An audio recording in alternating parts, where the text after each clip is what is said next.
Assalamualaikum warahmatullahi wabarakatuh. Perkenalkan, kami dari kelompok 10.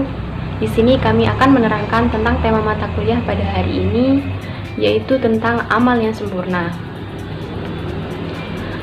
Menurut KBBI, pengertian amal yaitu berarti perbuatan baik atau perbuatan buruk, yang dimana perbuatan baik akan mendatangkan pahala, sedangkan perbuatan buruk akan mendatangkan dosa. Secara bahasa, amal diartikan sebagai perbuatan yang dilakukan untuk mendatangkan kebaikan terhadap masyarakat ataupun sesama manusia. Sedangkan secara istilah, amal berarti perbuatan yang dilakukan dengan sungguh-sungguh dalam menjalankan suatu ibadah ataupun menjalankan kewajiban agama yang berbentuk dalam perbuatan kebaikan bagi masyarakat ataupun sesama manusia. Karakteristik amal yang sempurna secara umum terbagi menjadi dua macam, yaitu yang pertama amal soleh atau biasanya disebut dengan amal baik, dan yang kedua yaitu amal syasi'ah atau biasanya yang disebut dengan amal buruk. Saya akan menjelaskan tentang wajibnya beramal. Membiasakan beramal dalam arti luas bagi umat Islam adalah kewajiban karena nilai baik atau tidaknya seseorang ditentukan oleh amal perbuatannya. Suatu kaum mengalami kemajuan atau kehancuran pun disebabkan karena perilaku baik atau tidaknya bangsanya.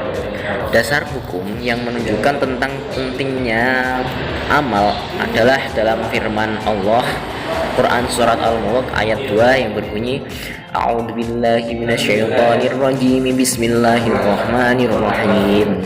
Alladzi khalaqal mauta wal hayata liyabluwakum ayyukum ahsanu amala wa huwal azizul ghafur.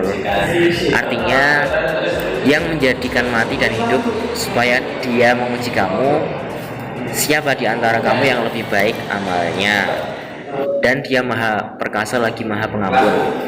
Dan yang kedua di dalam Quran Surat An-Nahl ayat 97 yang berbunyi, A'udzubillahi minasyaitonirrajim, Bismillahirrahmanirrahim.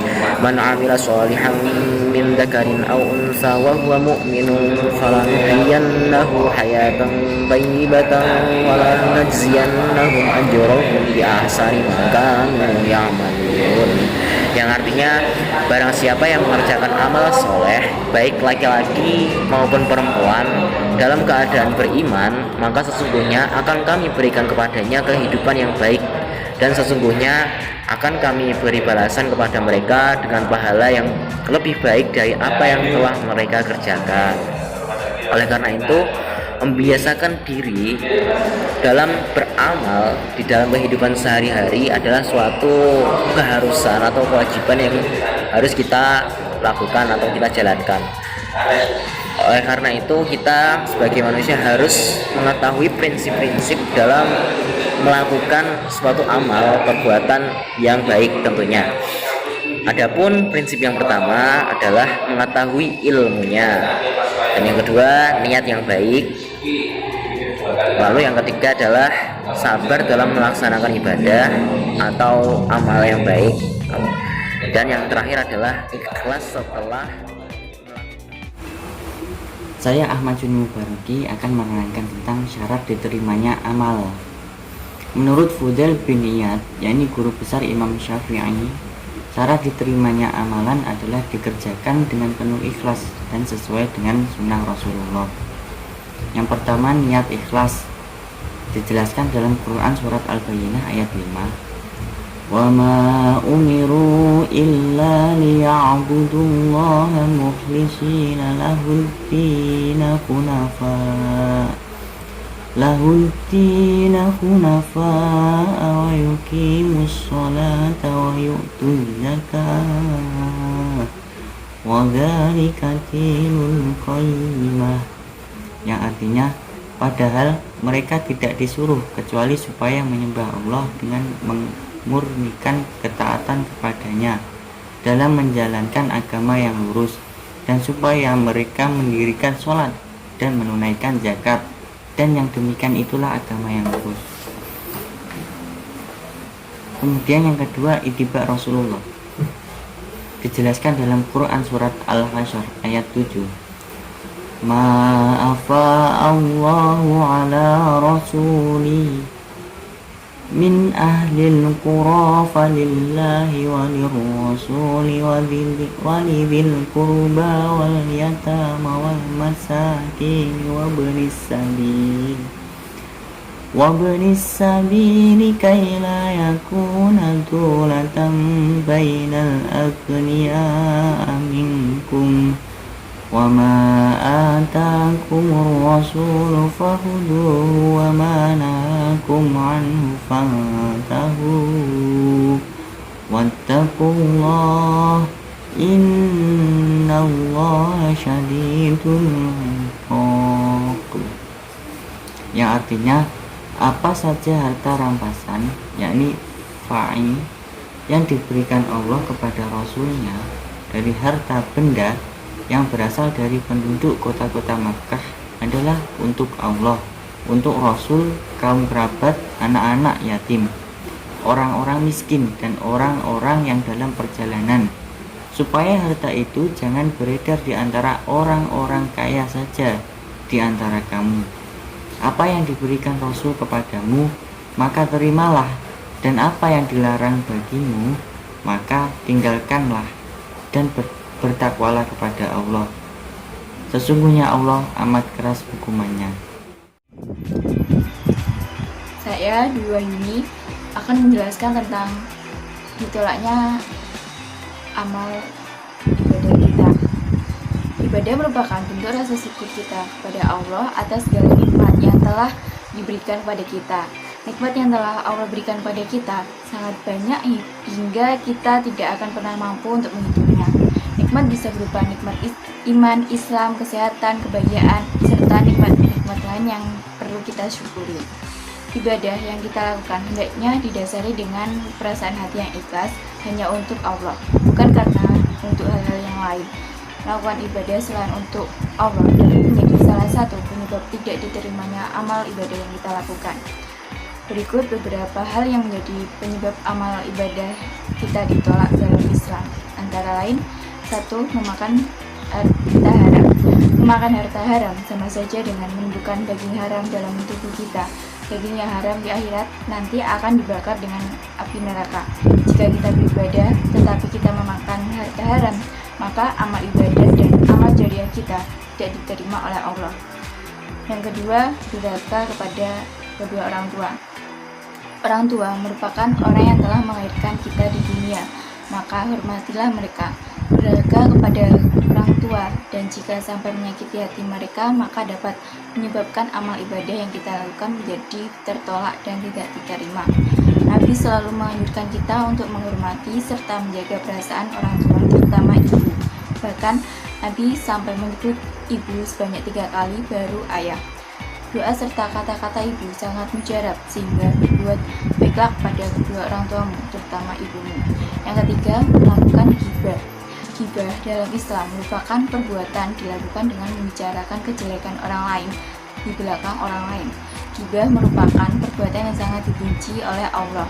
Dosa melakukan ghibah sama dengan dosa memakan mayat saudaranya sendiri. Betapa besarnya dosa melakukan ghibah.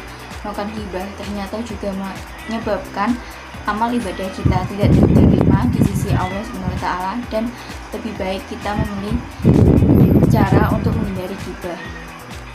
Yang keempat, meringankan sholat. Seringkali kita menunda-nunda dalam melakukan sholat, seperti sholat fardu, sholat wajib, sholat tahajud, dan sholat Jumat.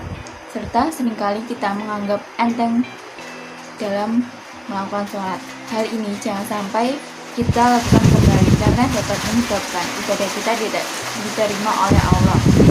Karena sholat merupakan perbuatan ibadah yang dapat meningkatkan amal kita di perhitungan Allah SWT. Yang kelima, minum khamar. Khamar merupakan minuman yang memabukkan, yang membuat pikiran kita menjadi tidak sadar. zaman sekarang sudah banyak sekali variasi dari minuman homer yang memabukkan. Jadi berhati-hatilah dan jangan sampai terbujuk oleh rayuan setan atau jelmaan setan yang sering masuk ke dalam hati manusia. Minum homer ini akan memberikan dampak buruk bagi kesehatan serta menyebabkan amal ibadah kita tidak diterima oleh Allah.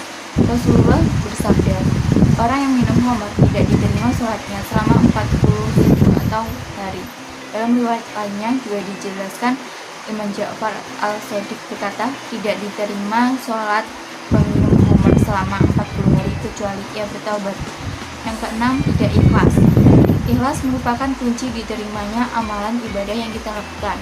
Jika kita melakukan amal ibadah dengan niat agar orang lain tahu, agar kita dihormati, atau dengan alasan lain dengan kecuali Allah, maka itu merupakan tidak ikhlas dan menyebabkan amal ibadah kita tidak diterima oleh Allah.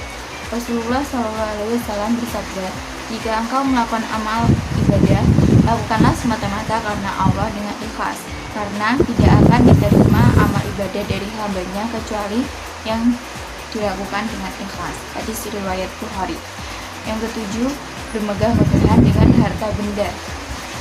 Allah tidak akan menerima amal ibadah seseorang hatinya yang melakukan amal ibadah yang bermegah-megahan dengan harta benda, kecuali harta benda tersebut sebagian disedekahkan kepada yang tidak mampu.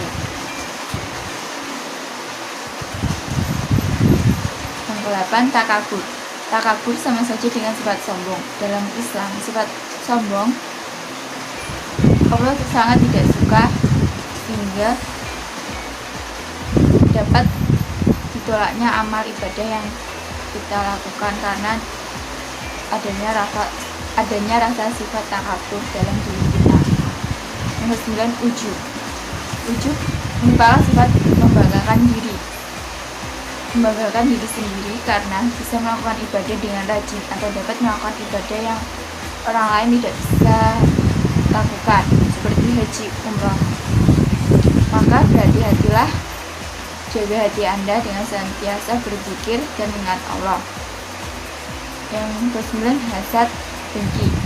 Orang yang dengki merupakan orang yang mengalami sakit hati. Dengki sangat susah disembuhkan, tetapi jika Anda berniat untuk berbuat baik, maka dengan mudah akan disembuhkan. Dengki dapat menyebabkan amal perbuatan kita tidak diterima oleh Allah. Yang terakhir, riya. Riya dalam Islam juga merupakan salah satu penyebab amal ibadah kita tidak diterima oleh Allah. Riya merupakan sifat di mana seseorang ingin mendapatkan pujian dari selain Allah dalam melakukan amal ibadah. Sifat riya ini ingin menunjukkan serta memperlihatkan apa yang dilakukannya agar orang lain memuji diri kita. Selanjutnya saya akan menjelaskan tentang tanda-tanda amal sempurna. 1. Mau mendengarkan nasihat. 2. Tunduk kepada kebenaran. Dan yang terakhir, tidak mudah berkata. Sekian presentasi dari kelompok 10. Kurang lebihnya mohon dimaafkan. Wassalamualaikum warahmatullahi wabarakatuh.